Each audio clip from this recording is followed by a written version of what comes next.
দীর্ঘ উত্থান পতন, আশা আকাঙ্ক্ষা, প্রাপ্তি অপ্রাপ্তির গল্পে মোড়ানো একটি বছর ২০২৫।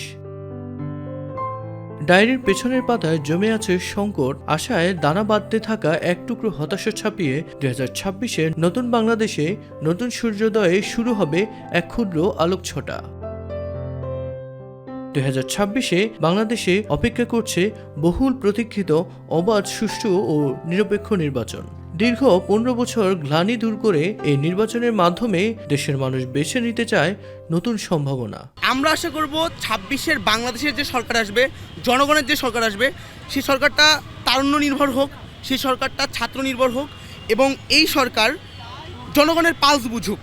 আদর্শ একজন নেতা আমাদের পরিচালনা করুক, আমরা সেটাই চাই এবং আমরা সুন্দর একটা বাংলাদেশ চাই, এটাই আমাদের কাজ। পরবর্তী যে বাংলাদেশটা আমরা এক্সপেক্ট করতেছি সবার থেকে, অবশ্যই সেটা জনগণের বাংলাদেশ হবে, গণতান্ত্রিক একটা পরিবেশ সব জায়গাতে যাতে বিরাজ করে এরকম একটা বাংলাদেশ। যারা আত্মহতি দিয়েছে, যে পরিবর্তন চেয়েছে, সেই পরিবর্তনটাকে বাস্তবায়ন করতে পারবে। দুই দলের মধ্যে যারাই ক্ষমতায় আসুক, তারা একসাথে কাজ করে দেশকে এগিয়ে নিয়ে যাবে। সাধারণ মানুষের প্রত্যাশা নিশ্চিত হবে খেটে খাওয়া মানুষের আর্থিক নিরাপত্তা, বৈষম্যের শিকার হবে না কেউ। নির্বাচনে যারা পাশ করব, সাধারণ মানুষ যেমন ভালো চলবো, নিত্য প্রয়োজনীয় জিনিসের দাম কম থাকবো, এইগুলির ব্যাপারে যদি খেয়াল রাখে তাইলে সাধারণ মানুষ আমরা চলে ফিরে খেয়ে পারব।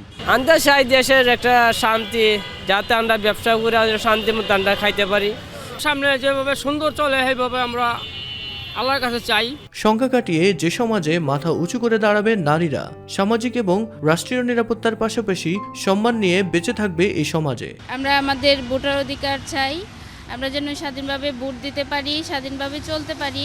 স্পেশালি মেয়েদের ক্ষেত্রে মেয়েদের বিভিন্ন সুবিধা থেকে বঞ্চিত করা হয়েছে। ২০২৬ আমরা চাই যে মেয়েদের সুবিধা বা নিরাপত্তাটা এগিয়ে নিয়ে যেতে। বাংলাদেশ বলতে পুরা বিশ্বেই নারীরা তাদের নিজেদের সম্মানের জায়গাটা ঠিক রাখতে চায়, যে প্রত্যেকটা ক্ষেত্রে তাদেরকে অ্যাটলিস্ট সম্মান দেওয়া হবে, তাদের সেফটির ব্যাপারটা চিন্তা করা হবে। সকল অমানিসা কাটিয়ে নতুন সূর্যোদয়ের আলোকছটায় খুঁজে পাবে এক নিরাপদ বাংলাদেশ। সেই প্রত্যাশায় বুক বেঁধেছে সব শ্রেণী পেশার মানুষ।